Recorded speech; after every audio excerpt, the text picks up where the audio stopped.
नमस्कार दोस्तों। तो जो 10 खबरें हैं आज की उस पर बात करते हैं और शॉर्ट में बात करेंगे, ज़्यादा लंबी बातचीत नहीं करेंगे खबरों को लेके। तो खबर ये है कि बैटल ऑफ गलवान का टाइटल बदल दिया गया है और बैटल ऑफ गलवान से इसको बदल कर अब मातृभूमि मे वार रेस्ट इन पीस ये रख दिया गया है। अब ये टाइटल क्यों बदला? ये कई सारी चर्चाएँ हैं उसको लेके।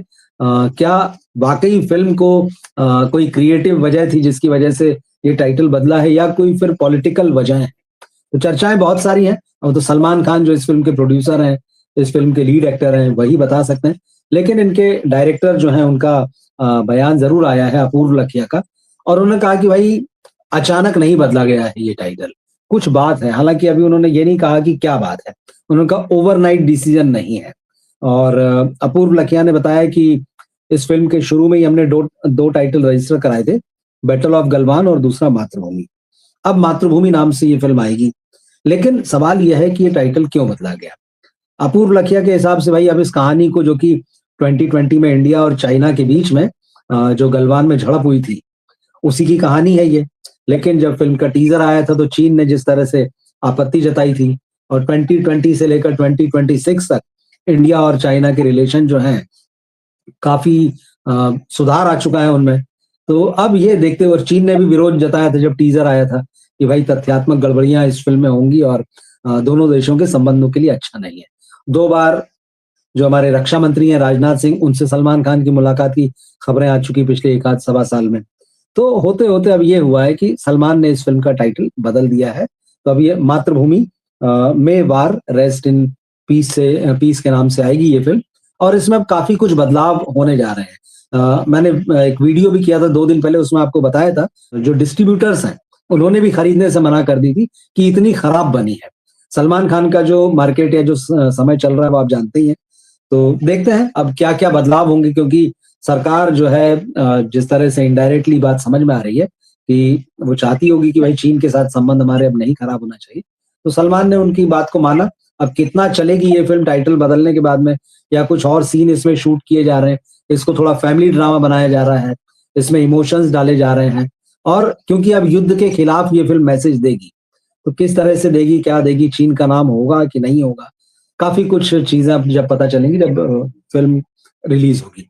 तो सलमान की इस खबर के अलावा आज जो दूसरी खबर थी वो वैसे तो कन्नड़ फ़िल्म है, केडी द डेविल। अब लेकिन इसका जो गाना है, ये फ़िल्म हिंदी में भी डब होके आएगी। इसका एक गाना संजय दत्त और नोरा फ़तेही पर शूट किया गया है, और हिंदी में ये आया है कि सर के चुनर तेरी सर के।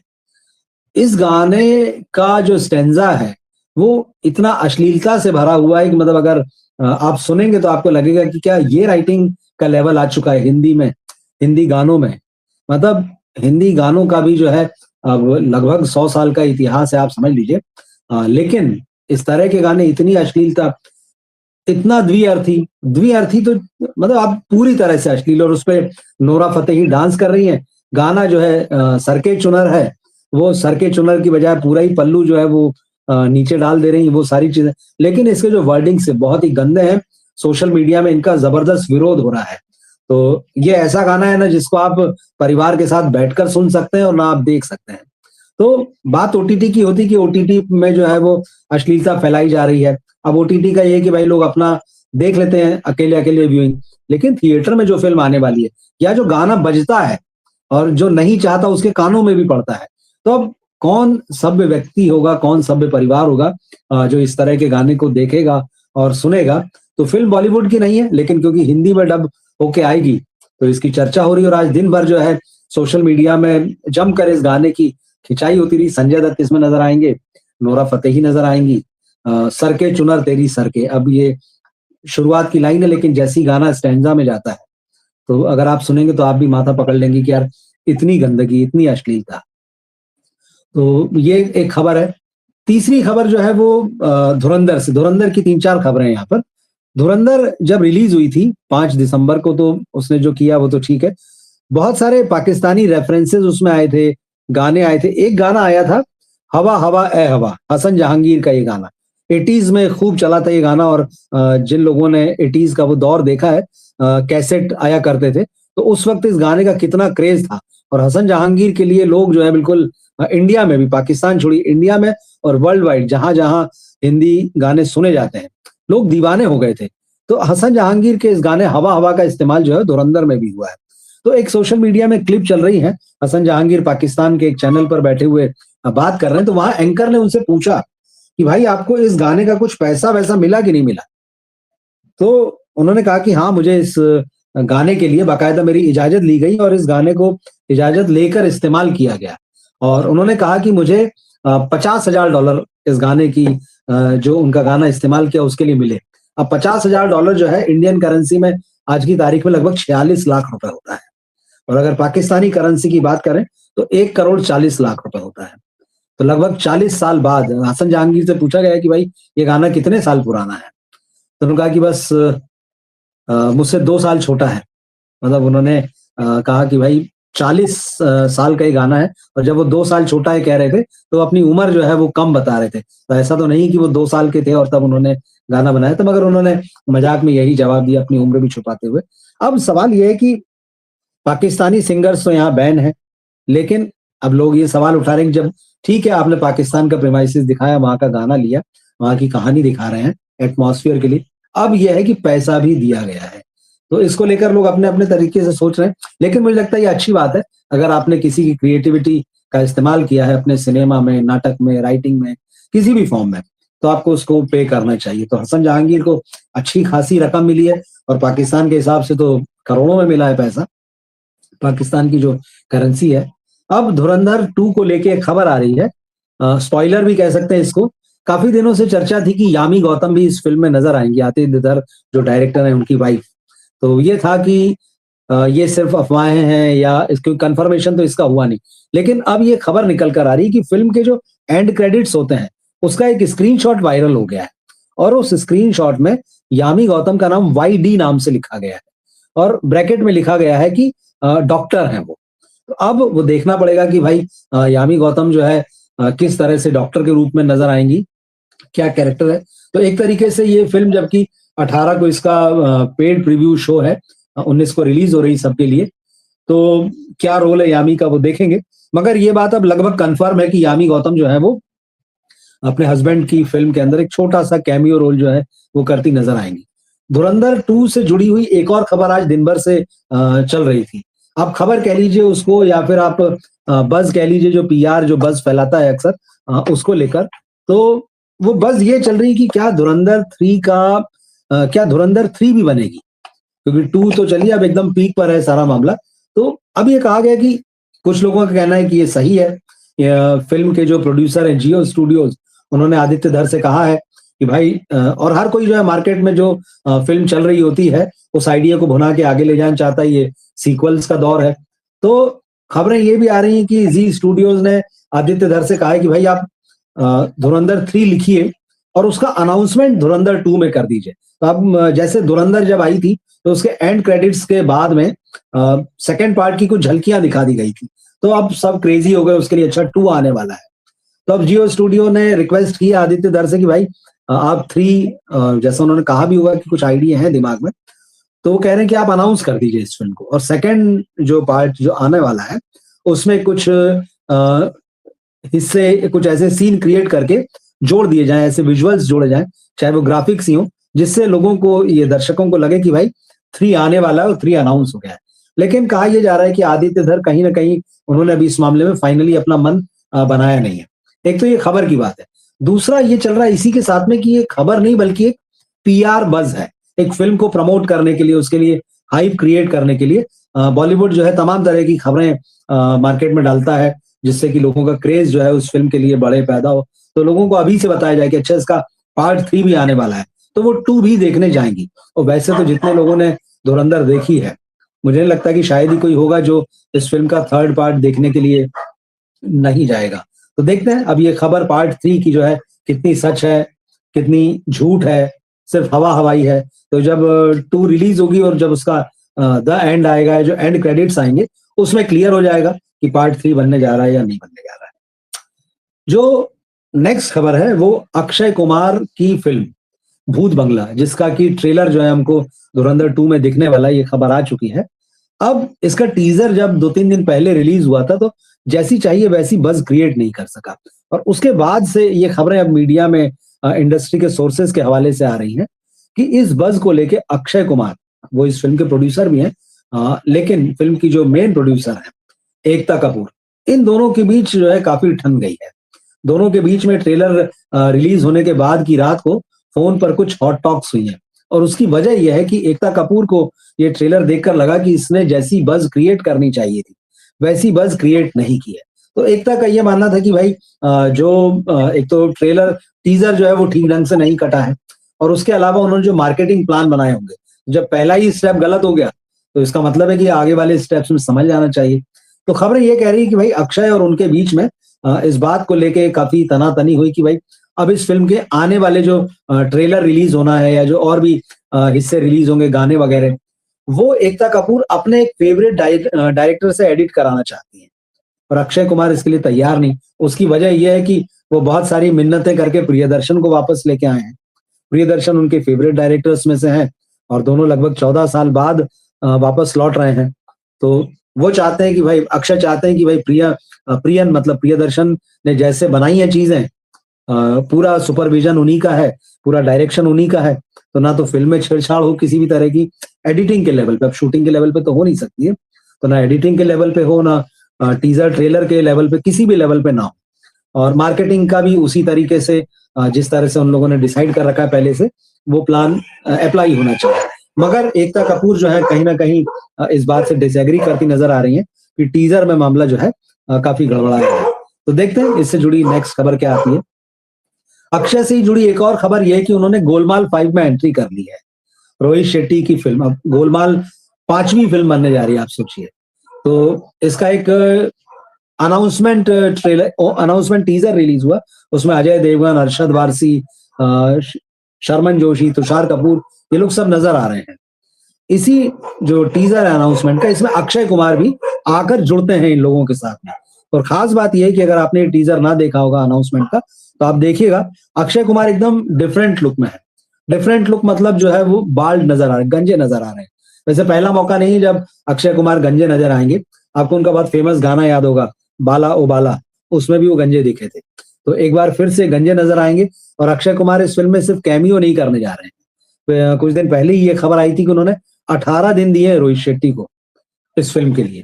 तो 18 दिन देने का मतलब ये है कि अच्छा खासा रोल होगा उनका, ठीक-ठाक तरीके से होगा। मतलब ऐसा नहीं होगा कि आए 1 सीन में, 2 सीन में और चले गए। और जहाँ तक इस फ़िल्म की कहानी की बात है, जो गोलमाल 5 बन रही है, तो ये किसी खजाने की तलाश होगी, ऐसा अभी मीडिया में आया है। डिटेल कुछ भी नहीं आया है, लेकिन ये है कि भाई इस बार गोलमाल 5 में जो पूरी टीम है, इसको किसी खजाने का पता मिलेगा और ये पूरा जो कॉमेडी अंदाज़ होता है इनका, एक दूसरे की टाँग खींचने से लेकर जो है गलतफ़हमियाँ पैदा हो जाना, लव इंटरेस्ट भी होंगे इसमें, अक्षय आ गए हैं तो कुछ और भी नया जुड़ेगा। तो ये सब लोग मिलके जो है खजाने की तलाश करेंगे। वो सचमुच होगा, नहीं होगा, होगा तो क्या होगा और नहीं होगा तो क्या होगा, उसकी कोई बैक स्टोरी होगी। तो 2006 में गोलमाल आई थी और अब 2026 आ गया, 20 साल। तो अच्छी फ्रेंचाइज़ी फ़िल्म है, लेकिन पहली फ़िल्म में जो बात थी, वो हर बार यही होता गया कि जैसे-जैसे फ़िल्म आगे बढ़ी तो थोड़ा ओरिजिनल असर जो है वो कम नज़र आता है, तो वो इसमें भी हुआ। तो ये एक खबर है।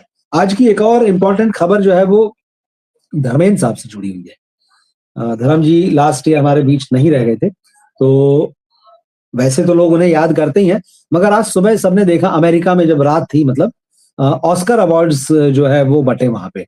तो जब ऑस्कर जैसे अवार्ड्स होते हैं, तो दुनिया भर के जो बड़ी शख्सियतें होती है, बड़े प्रोड्यूसर, डायरेक्टर, एक्टर, वो लोग याद करते हैं। और हमारे यहाँ भी याद करते हैं बड़े अवार्ड फंक्शंस जो होते हैं। पिछले दिनों आपने बाफ्टा में देखा था, तो उसमें भी उन कलाकारों को याद किया गया था, फ़िल्मी हस्तियों को जो पिछले 1 साल में गुज़र गईं। तो उसमें धर्म जी को याद किया गया था। मगर जो ऑस्कर में ये जब लोगों को श्रद्धांजलि दी गई फ़िल्मी हस्तियों को, जिन्हें याद किया गया, उनमें धर्मेंद्र को याद नहीं किया गया। और हिंदुस्तान सबसे ज़्यादा फ़िल्में प्रोड्यूस करता है। हिंदी फ़िल्मों की एक ख़ास किस्म की पॉपुलैरिटी है। पूरी दुनिया में उसके दर्शक और चाहने वाले फैले हुए हैं। तो ऐसे में ये उम्मीद की जा रही थी, क्योंकि जो लिस्ट आई थी उसमें ज़रूर उनको उनका नाम था कि भई इन लोगों को जो है ऑस्कर श्रद्धांजलि देगा। लेकिन जब वहाँ स्क्रीन पर जब दिखाते हैं, पूरी रील चलती है, उसमें धर्म जी नहीं दिखे। तो इससे धर्म जी के बहुत सारे फैन्स आहत भी हुए हैं और बहुत आलोचना भी हुई है हेमा मालिनी जी का भी इसमें स्टेटमेंट आया है कि भाई धर्म जी, उन्होंने कहा कि भाई वैसे तो धर्म जी इन सब चीजों से बहुत दूर रहते थे कि कहीं उनका मेंशन हो जाए, किसी अवार्ड फंक्शन में वो दिख जाएं, चले जाएं। तो और अवार्ड के मामले में हमेशा ये कहा गया कि उनको जो उनका ड्यू था वो मिला नहीं इंडिया में, कम से कम बॉलीवुड की इंडस्ट्री में। लेकिन तो हेमा जी ने वही कहा कि भाई वो इन सब चीजों में बहुत भरोसा नहीं करते थे, मगर फिर भी ऑस्कर को धर्म जी को अपने यहाँ पर श्रद्धांजलि देनी चाहिए थी और उन्हें याद करना चाहिए था। तो ये बात बिल्कुल सही है। लेकिन कई लोग ये भी सवाल कहते हैं और ठीक भी है कि भाई हम अवार्ड्स के लिए ऑस्कर का मुंह क्यों देखते हैं? मतलब इंडिया को 2-4 मौके अगर इंडिविजुअल छोड़ दें, तो कोई भी फ़िल्म आपकी ऐसी नहीं रही जिसको ऑस्कर अवार्ड मिला। हर साल हमारे यहाँ से फ़िल्में जाती हैं और हर साल जो है पता चलता है कि कोई अवार्ड नहीं मिल रहा, वो कोई फर्स्ट राउंड में बाहर हो गई, कोई सेकंड राउंड में। इस बार होम बाउंड को भेजा गया था। अब होम बाउंड को लेकर भी कल मैं एक आपको डिटेल वीडियो दूँगा उसके बारे में। होम बाउंड बड़ी अच्छी फ़िल्म थी और उसकी बहुत तारीफ़ भी हुई और लगा कि वो हमारे समय की बात कर रही है। लेकिन अब एक फ़िल्म का एक वीडियो निकल कर आ गया है और उस फ़िल्म का जो वीडियो है, फ़िल्म का नाम है दिहाड़ी और ये आप एमएक्स प्लेयर पर और अमेज़न पर देख सकते हैं। फ्री में है ये फ़िल्म। एमएक्स प्लेयर पर आप देखेंगे तो फ्री में देखने मिलेगी। फ़िल्म का नाम है दिहाड़ी। तो फ़िल्म की कहानी वही है कि कोरोना के दौर में जो मज़दूर जो है अलग-अलग शहरों से एक लंबी-लंबी यात्राएँ करके वापस अपने गाँव लौटे थे, हज़ारों-हज़ार किलोमीटर चल के, सैकड़ों किलोमीटर चल के। तो वो एक लड़के की कहानी, दिहाड़ी मज़दूर की कहानी दिखा रही है। तो एग्ज़ैक्ट जैसे सीन जो सोशल मीडिया में जो रील चल रही है, जैसे सीन उसमें उस लड़के के हैं, किस तरह से वो अकेला चल रहा है, परेशान हो रहा है, दिहाड़ी मज़दूर है, एक जो लंबी उसकी सैकड़ों मील की यात्रा है, वैसे की वैसी फ्रेम दर फ्रेम शॉट्स जो हैं, वो आपको होम बाउंड में भी मिलते हैं। अब ये कई बार देख के बड़ा दुःख होता है कि जिन फ़िल्मों की आप तारीफ़ करते हैं, जिन फ़िल्मों को आप मौलिक मानते हैं, बाद में कुछ उसमें से कुछ ऐसा निकल आता है कि आपको लगता है देखो इन्होंने कॉपी की है। तो ये बड़े दुःख की बात है। तो होम बाउंड जिसको ऑस्कर के लिए भेजा गया था, अब चलिए वहाँ सेकंड राउंड के बाद वो आगे नहीं बढ़ पाई, टॉप 5 में नहीं पहुँच पाई। लेकिन आप सोचिए अगर कहीं उसे अवार्ड मिल भी जाता, एक अंदाज़ा लगा लें और फिर ऐसी कोई फ़िल्म निकल के आती, जिसके दृश्यों की कॉपी आपको ऐसी फ़िल्म में मिलती, तो कितना एक शर्मिंदगी का सबब होता। नीरज घेवान बहुत टैलेंटेड डायरेक्टर हैं। अच्छा सिनेमा उन्होंने मसान जैसी फ़िल्म बनाई है। होम बाउंड भी उनकी अच्छी फ़िल्म है। लेकिन इस तरह से जब चीज़ें निकल कर आती, कॉपी कैट वाला जो मामला होता है। पिछले ही दिनों हमने 2 दिन 3 दिन पहले बात की थी कि अब धुरंधर इतनी चली है, इतनी चर्चा है। फिर राम गोपाल वर्मा उनका बयान निकल के आया था कि भाई आदित्य धर ने उनसे कहा कि जो सत्या और कंपनी, राम गोपाल वर्मा की जो दोनों फ़िल्में हैं, इन फ़िल्मों का फ्रेम और इसमें से कुछ चीज़ें निकाल के उन्होंने धुरंधर की कहानी लिखी है। तो सत्या की और कंपनी की कहानी मुंबई बेस्ड है। उन्होंने इन सत्या के किरदार को जो है वो पाकिस्तान के लियारी में बेस्ड कर दिया। वो पूरी रील है, सारा आप देख सकते हैं। तो कहीं न कहीं जो बड़ी फ़िल्में होती हैं, जो पॉपुलर होती हैं, बाद में निकल के आता है अच्छा ये ओरिजिनल नहीं है। किसी की कहानी लिफ्ट की है, किसी का फ्रेम लिफ्ट किया है। तो ये होता है, मौलिकता का बड़ा संकट है बॉलीवुड में, ये बात तो मानना पड़ेगी। एक और जो अगली खबर जो बड़ी कुछ दिनों से चर्चा में है, वो है मधुबाला की बायोपिक। मधुबाला बॉलीवुड की सबसे खूबसूरत अभिनेत्रियाँ जो बॉलीवुड का इतिहास है। सबसे खूबसूरत अभिनेत्रियों में उनकी गिनती होती है और कई लोग तो ये मानते हैं, मैं भी मानता हूँ कि उनसे खूबसूरत कोई चेहरा जो है बॉलीवुड में नहीं आया है।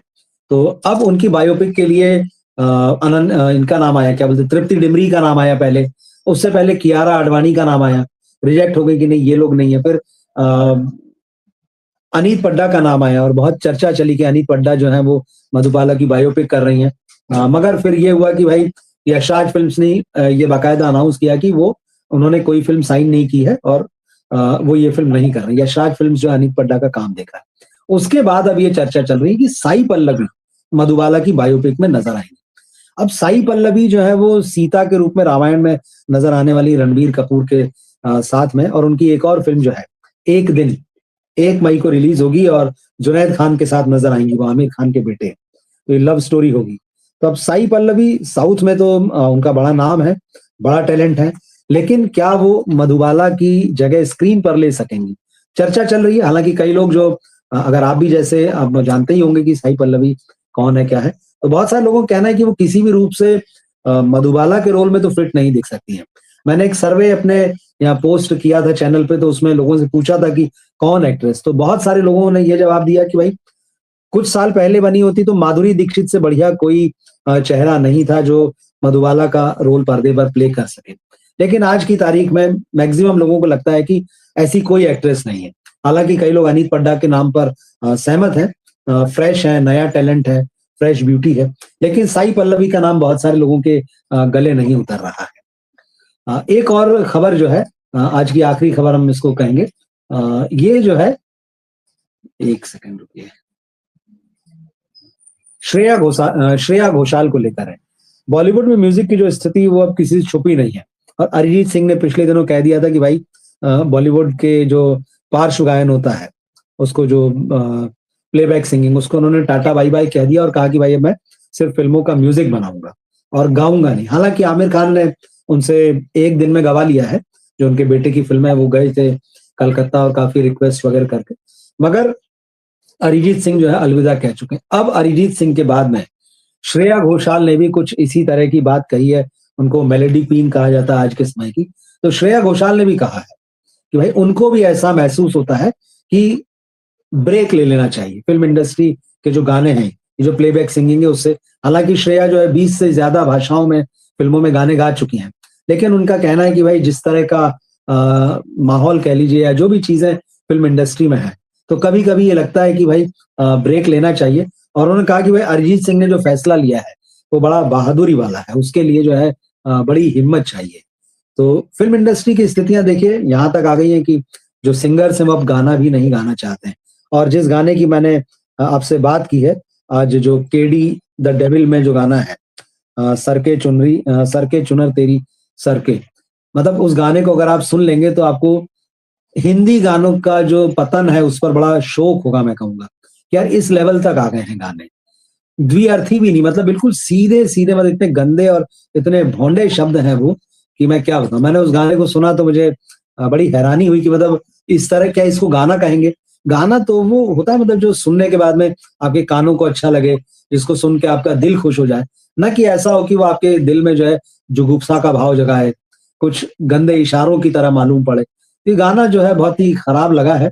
मतलब वही है कि हिंदी सिनेमा का अगर यही म्यूजिक, हालांकि डब फिल्म जो है हिंदी में डब होगी, मूल कन्नड़ में है, लेकिन क्या हिंदी में डब होगी और आइटम सॉन्ग जैसी सिचुएशन भी होती है, तो क्या इस तरह के गाने होने चाहिए? मतलब तो एक तरफ तो यह है कि इस तरह के गाने आ रहे हैं तो स्वाभाविक है कि भाई अरिजीत जैसा सिंगर, श्रेया घोषाल जैसी सिंगर, सुनिधि चौहान जैसी सिंगर जो रियल हैं, जिन्होंने संगीत को पूजा माना हो अपने लिए और पूरा जीवन लगा दिया हो, क्या वो ऐसे गाने गाना चाहेंगे? तो आज मैं सोचा कि खबरें बहुत सारी हैं, इनको हम बहुत ज्यादा डिटेल में डिस्कस नहीं करते हैं, टू द पॉइंट बात रखने की कोशिश की है। तो इन खबरों के बारे में आपको जो लगता हो आप बताइएगा, किसी खास खबर के बारे में, जो संगीत की स्थिति है जिसका मैंने जिक्र किया उसके बारे में बताइएगा। मिलते हैं फिर हम अगले किसी वीडियो या लाइव में। शुभ रात्रि, नमस्कार।